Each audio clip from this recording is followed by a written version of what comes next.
Saludos amigos, bienvenidos a Iglesia Online. Ya saben que este es un programa en donde hablamos cuatro sacerdotes sobre los acontecimientos de la vida de la Iglesia y también de la vida cotidiana.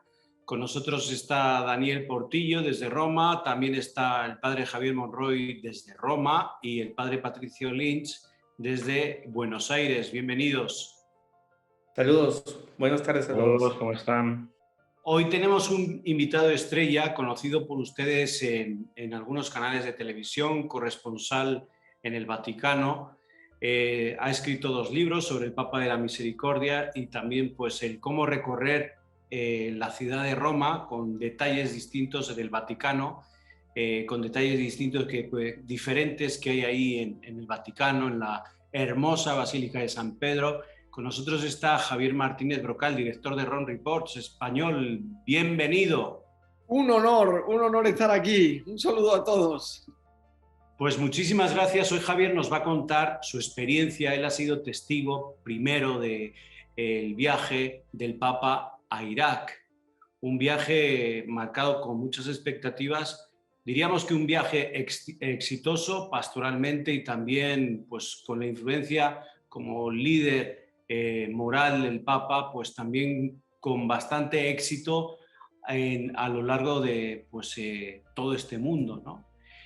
Creyentes y no creyentes han estado también viendo las reacciones del pueblo iraquí y ahí ha estado Javier Martínez Brocal. Yo quisiera hablar contigo y empezamos así rápidamente con ese antes del viaje, porque bueno, antes del viaje se suspendieron algunas peregrinaciones en Irak por parte de los chiíes. También el embajador del Vaticano pues, estuvo enfermo de COVID. Se hablaba y se especulaba sobre la seguridad, la inseguridad que había en Irak, incluso el riesgo de atentados. ¿Cómo percibiste tú este antes de ir a Irak desde ahí, desde el Vaticano? Pues Javier, yo lo percibí como un gesto de valentía del Papa. Yo veía lo contrario. ¿Qué es lo que está viendo el Papa para, a pesar de todos estos líos, plantarse en Irak? ¿Qué es lo que se nos está escapando del cuadro que hace tan importante este viaje? Y lo vimos durante el viaje. Valió la pena. Para los iraquíes fue muy importante, para los musulmanes fue muy importante y también para los cristianos. Menos mal que a pesar de todos estos problemas que eran enormes, el Papa pudo viajar a Irak.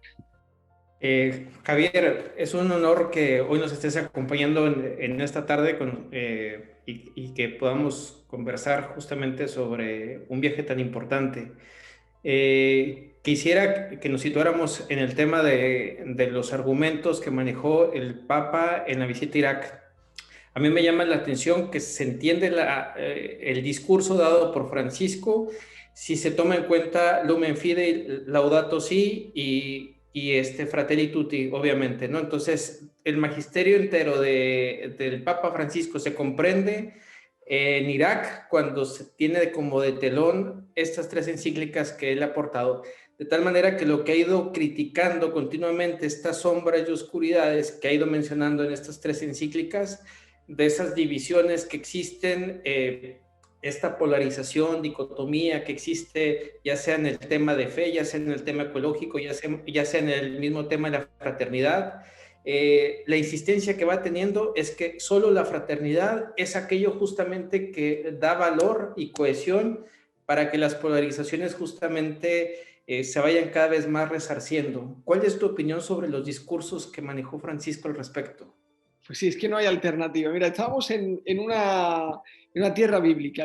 A mí es como cuando uno viaja a Tierra Santa. O sea, estás allí y ya sientes que estás en un lugar con un significado especial. Entonces estábamos, pues según la tradición, es el lugar del Edén, donde fueron creados Adán y Eva. Es también la tierra de Caín y Abel. Entonces este Caín es muy importante para lo que tú has dicho, ¿no? Como luego vamos a ver.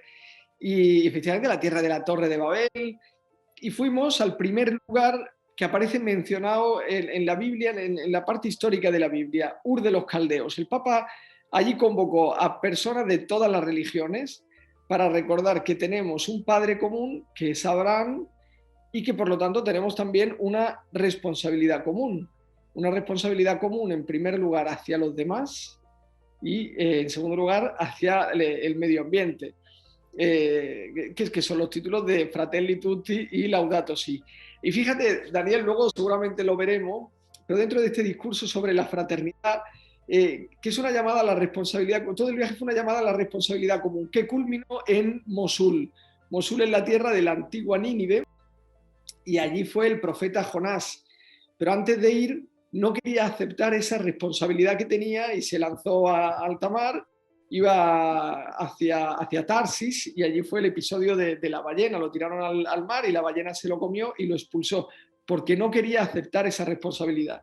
Entonces, para resumir, si queremos saber qué es lo que el Papa está diciendo a Irak, es que cada uno tiene su responsabilidad. Él como Papa, el gran ayatolá como gran ayatolá, y cada uno de nosotros tiene su responsabilidad, y, es de esa, y la pregunta es si queremos asumirla o no queremos asumirla. Fue un viaje lleno de ese interrogante, porque no era solo a los iraquíes, yo creo que era a toda la sociedad, y un poco, por eso digo, el tema de Caín y Abel estaba entre líneas, nunca fue explícito, pero para hablar de fraternidad era necesario.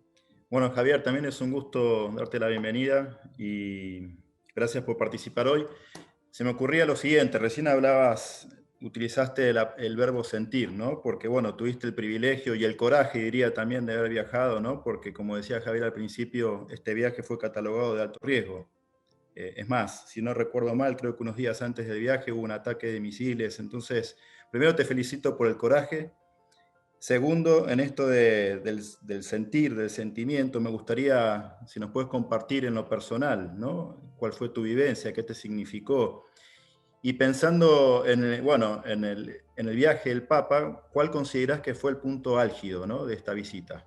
Sí, antes vamos a aclarar, Patricio, muy buena. Antes yo no fue un viaje que a mí yo soy una persona que se asusta, o sea, no soy una persona valiente. Entonces, o hubo una gracia especial, o la realidad es que no, yo no tuve en ningún momento miedo, ni era más, y no lo digo, era más miedo de no estar a la altura de las circunstancias, porque era un viaje con un enorme valor para toda la región, y yo creo que para toda la Iglesia, y podíamos estar hablando del coronavirus y de los soldados que había por la calle, y no de lo que allí de verdad estaba pasando. Eso era lo que más a mí me preocupaba. Efectivamente, hubo 100 microataques los días anteriores, pero estábamos muy protegidos. Irak, yo creo que lo hizo muy bien para proteger a todos los que estábamos en el viaje. Hasta mi madre estaba tranquila. Yo el día antes de viajar me dijo: oye, qué bien que vayas, qué alegría, tú aprovecha porque vas a vivir un viaje muy intenso, verás, luego nos cuentas. O sea, si estaba tranquila mi madre, yo también estaba ya tranquilo. Y el momento culminante, a lo largo de los 3 días estamos llenos de momentos culminantes, pero Mosul para mí fue muy intenso. En Mosul me contaba un sacerdote que no se vio en las cámaras cuando el Papa salió de aquel lugar, de la plaza de las 4 catedrales. Era un lugar que había sido destruido por el ISIS. Para que nos hagamos cargo, cuando el Papa llegó, la impresión era que estaba bajo shock, porque veía mucha destrucción creada por el odio. Con el Papa hemos viajado a muchos lugares de mucha miseria, de pobreza, de mucho dolor, pero esta era la primera vez en la que era destrucción causada por el odio. Yo creo que eso, veían los frutos del odio, y eso es lo que podías palpar durante todo el viaje. Y entonces el Papa, en vez de quedarse en denunciar el odio, lo hizo muy bien, porque vio lo que ninguno de nosotros estaba viendo, vio que en esas ruinas había esperanza de futuro, porque están reconstruyendo el país todos juntos. No lo están reconstruyendo porque están reconstruyendo un partido o los de un lado, sino que todos se sienten llamados a la misma misión, ¿no? Y tienen la misma responsabilidad. Y yo creo que ese fue el momento culminante. Además del encuentro con los cristianos de Irak. Una cosa es que te cuenten lo que están viviendo los cristianos de Irak y otra verlo. Pero sin embargo luego llegas a la zona de los cristianos perseguidos y ves sus iglesias. Entonces estábamos en Caracos, y la iglesia más grande del país había sido reconstruida completamente, excepto una pared, en la que había agujeros de bala, se veía que habían hecho allí barbaridades los del ISIS. Y es un poco igual, tú ves ahí te recuerda un momento de grande odio, y te dicen los cristianos: no, esto lo hemos dejado para recordar que la violencia no tiene la última palabra, que el odio no ha ganado esta partida. Entonces, son lecciones de vida que te van dando estas personas que te dejan impresionado. Gracias, Javier. Es un gusto tenerte aquí. En este programa normalmente, o casi siempre, yo creo que somos mayoría los Javieres, así que me alegra que uno más venga a poner aquí mayoría absoluta. Hasta Daniel y Patricio, que a veces nos bromean un poco. Españoles. ¿Eh? Y españoles. Los tres. Y españoles, madre. Qué mezcla. Perfecto. Patricio, te preguntaba un poquito de tu experiencia, ¿no? A mí me gustaría si puedes hablarnos, si es que habéis conocido, que supongo que sí, habrás podido hablar con cristianos que han vivido lo que han vivido. Me imagino lo que tiene que suponer tener al Papa ahí al lado. Yo creo que no tiene nombre, pero no sé, supongo que habrás podido hablar con algunos y puedes contarnos alguna experiencia o un sentir que seguramente tú has podido recoger allí. Sí. Después de esto hay que pensar, te contaba lo que les había pasado. Una noche en julio de 2014 recibieron una carta del ISIS en la que les llegaba, después de muchas situaciones muy violentas, de vivir bajo el terror de Al-Qaeda, les llega una carta del ISIS en la que piden a los cristianos y a los musulmanes chiitas que o se conviertan a musulmanes sunitas o que paguen un impuesto y que si no lo pagan les cortan la cabeza con una espada o que se vayan. Y estos deciden irse. Irse es agarrar las maletas y irse a dormir a un parque y dormir por la calle. Y en ese momento pierden todo de un día para otro. Ahora ya acabó bien la historia y sabemos que han podido regresar, pero muchos no han regresado y viven todavía pues, con mucho dolor. A mí yo les decía, pero vosotros sois capaces de perdonar, y me decían, ¿cómo voy a rezar si no perdono? Uno me decía, aquí nos preguntan del coronavirus, pero nosotros hemos superado Al-Qaeda, hemos superado el ISIS, hemos superado guerras, varias guerras desde 1980. Entonces, pues sí, hombre, claro que estamos preocupados y nos vamos a poner la mascarilla, pero está aquí el Papa, esto es otra cosa. A mí, Javier, los viajes me recuerdan quién es el Papa, porque a veces aquí en Roma se nos olvida, y ver el rostro de estas personas cuando llega el Papa te hace pensar te recuerda quién es el sucesor de Pedro. Vamos a un momento, a una pausa. Esto es Eclesia Online. Enseguida volvemos.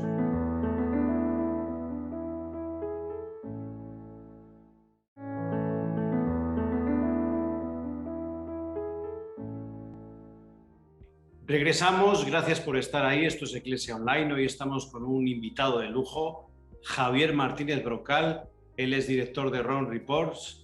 Él pues también ha escrito el libro del Papa de la Misericordia y el Vaticano, como nunca te lo han contado. Y bueno, pues él nos está hablando de esa experiencia del viaje en Irak. Siempre que hay un viaje al extranjero, el Papa se reúne con la prensa. Y ahí está Javier Martínez Brocal, que siempre trae una sorpresa. ¿Cuál ha sido la sorpresa en este viaje, Javier? ¿Nos puedes explicar? Sí, al Papa se le veía muy contento porque era como si hubiera salido ya del periodo de la pandemia y volviera a ver caras conocidas. Entonces nos miraba y se detenía con cada uno y te hacía entender que te había reconocido, a pesar de que todos llevamos la mascarilla. Yo le llevé un documental que habían preparado varios compañeros de Rome Report sobre la persecución de cristianos, sobre los cristianos perseguidos en Irak, y no me gustaba porque era como si fuera publicidad. Entonces luego le dije, como usted ahora llega a Irak y le va a venir la prisa, estará atento a otras cosas, quiero enseñarle la publicidad que han hecho del viaje. Entonces eran muy bonitos unos carteles que diseñaron en Caracos, donde con frases en árabe explicaban quién era el Papa, y eran muy bonitas. Y luego no había conseguido imprimirlo, pero tenía mucho interés en enseñarle una foto de un San José destruido por el ISIS. Y entonces le saqué el celular y le dije, le quiero enseñar en el celular una foto de un San José, como es el año de San José, le va a gustar. Y la verdad es que era muy impresionante. Él siempre muy discreto y sobre los regalos pues no dijo nada, pero se le veía a gusto. A mí me inquietó también el tema de las analogías que empleó dentro de algunos de los discursos, que tenía que ver un poco con el sentido de la fraternidad, pero veía también el tema ecuménico ahí. Utilizó la analogía sobre la alfombra, sobre este tapete, hablando que eran distintos hilos, que una vez que se iban hilvanando distintos hilos, dando a entender justamente las distintas iglesias, las distintas tradiciones, las distintas personas que hacen, que van conformando como la belleza de una sola alfombra, ¿no? Me llamó mucho la atención, me impactó mucho el testimonio que dio un sacerdote que le manifestaba la cercanía que él tenía con los musulmanes, ¿no? Fue en Mosul, sí, sí.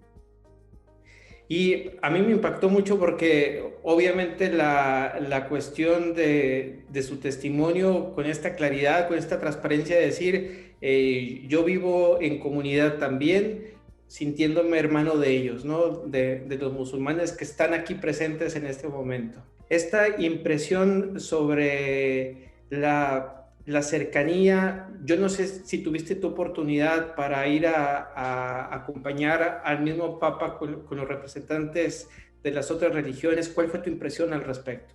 En Ur estaban todos muy contentos. En Ur había religiones pues, zoroastrianas también, la religión de Baal, había musulmanes sunitas y chiitas, había 100 representantes religiosos y fue muy emocionante con esa llamada a la responsabilidad común.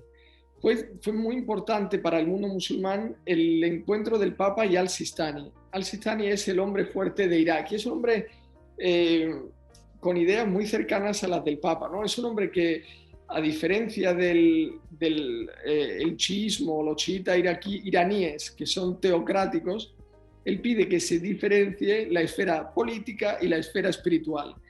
Que se diferencie no significa que, por ejemplo, un sacerdote solo pueda hablar de religión y un laico no pueda hablar de religión, sino que se diferencie significa que puedan dialogar entre ellas, sin que ninguna de ellas se imponga. Y este diálogo es muy interesante y es lo que permitió también que el líder chiita dijera que los cristianos son ciudadanos de pleno derecho en Irak, algo que no era...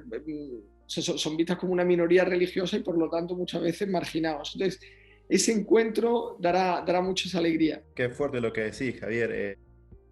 Es más, yo te iba a preguntar sobre eso, ¿no? Haciendo juego de las palabras del nombre de tu libro, El Vaticano como nadie te lo ha contado, te iba a preguntar que nos narres, como nadie nos ha contado, el encuentro entre el Papa, ¿no? Y el líder chiita. Así que si hay algo más que quizás nos quieras contar, pero también me surgía preguntarte si nos puedes hacer una valoración, ¿no? Porque mirando el pontificado de Francisco, a diferencia de los anteriores, el Papa evidentemente no elige como destino los grandes centros católicos, ¿no? Sino que va a las periferias. Entonces, bueno, si nos puedes quizás añadir algo más, como nadie nos ha contado de este encuentro con Ali al-Sistani, y también qué valoración haces de este Papa que viaja a las periferias, ¿no? Ali al-Sistani, te puedo decir una cosa, uno veía las imágenes y decía, uy, este tipo es muy silencioso, es muy calladito. Y fue todo lo contrario, habló muchísimo. Estaba previsto que durara 25 minutos y duró casi una hora porque habló muchísimo el líder musulmán. Y estaba muy emocionado de la visita del Papa. Dicen que a un cierto punto le dijo al Papa, Ali al-Sistani, al Papa Francisco, te quiero mucho. O sea, fue muy afectuoso y el Papa Francisco se emocionó. Yo la verdad es que cada vez que el Papa Francisco va a un viaje de esto, digo, pero ¿cómo se le ocurre? ¿A quién se le ocurre ir a Irak o ir a este sitio con la de países que hay que son...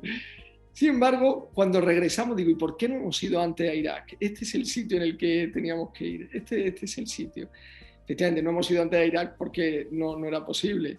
Pero este es ya Juan Pablo II quería ir, pero siempre regresan diciendo, mira, el Papa Francisco decide los viajes, todo se vio en el primer año del pontificado y en la primera semana como Papa, justo hace 8 años, él tenía que decidir dónde hacer la ceremonia de Semana Santa. Y el Jueves Santo fue a una cárcel de menores y cuando acabó la misa le preguntaron, ¿y usted por qué ha venido aquí? Y él dijo, yo cada día me pregunto, ¿dónde es más necesario que esté el Papa? Y ahí voy. Entonces él se pregunta también para los viajes, ¿dónde hace más falta que esté el Papa? Y ahora ha dicho Irak y a ver las próximas sorpresas, a ver por dónde sale, pero efectivamente hacía falta que el Papa viajara a Irak. Sí, esto nos habla mucho de un Papa seguramente no pensando demasiado en la política, ¿no? En lo políticamente correcto, sino muy, muy guiado por aquello que él mismo predica, ¿no? Del discernimiento y de la adoración y de ponerlo en manos de Dios y a ver por dónde van las cosas, ¿no? Bueno, y después de todo esto, ¿qué? Yo sería mi pregunta, ¿no? Yo sé que después de un gran evento hay que dejar que las cosas reposen para ver cómo avanzan, ¿no? Hacia dónde van. Pero si tú nos puedes dar un poquito tu impresión, ¿qué va a quedar y qué es lo que hay que caminar o progresar o avanzar en relación a Irak, a los cristianos, a la paz, a la fraternidad en aquella zona? Sí, yo creo que el Papa hablaba para todo el mundo. Por supuesto, para los iraquíes ha dado un mensaje muy explícito de fraternidad, pero me parece que no estaba hablando solo para Irak. Es como lo de elegir el destino de los viajes. Es una pregunta que nos podemos hacer todos. ¿Dónde soy hoy más necesario? ¿Dónde es más necesario que yo esté hoy? ¿No?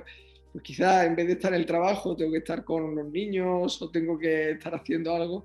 Entonces yo creo que ya con su gesto se está dando una ventana hacia el futuro. Efectivamente, yo creo que no es que haya cambiado la historia de Irak, pero no es la misma que era hace una semana. Y en una sociedad tan polarizada como la nuestra en muchos lugares, yo creo que esto de cambiar el modo de mirar a los demás nos puede ayudar mucho a afrontar la crisis, a afrontar el momento difícil que estamos viviendo. O sea, empezar a mirar con otros ojos a los que viven con nosotros, a nuestros compañeros de trabajo. Eso quizá, igual que ayuda a los iraquíes y les ha enseñado la mejor cara de Irak, porque ellos estaban acostumbrados a verse como un país destruido, un país en guerra, y con el Papa han visto las tradiciones. ¿Os acordáis? Esas imágenes preciosas cuando llegó y había los bailarines, las bailarinas, las espadas, las fuentes. O sea, ellos con el Papa han encontrado la mejor cara que tienen, o sea, más que la mejor cara se han encontrado con ellos mismos.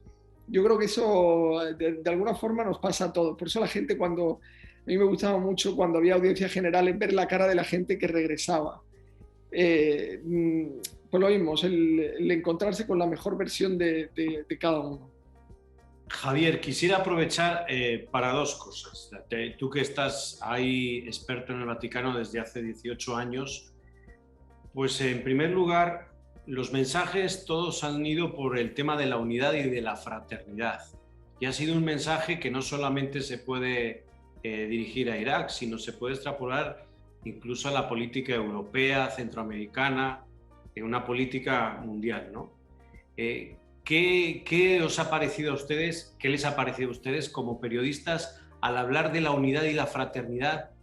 ¿Qué destacarían sobre la reacción, por ejemplo, que ha habido en Oriente Medio? Si es que hay elementos de esto, ¿no?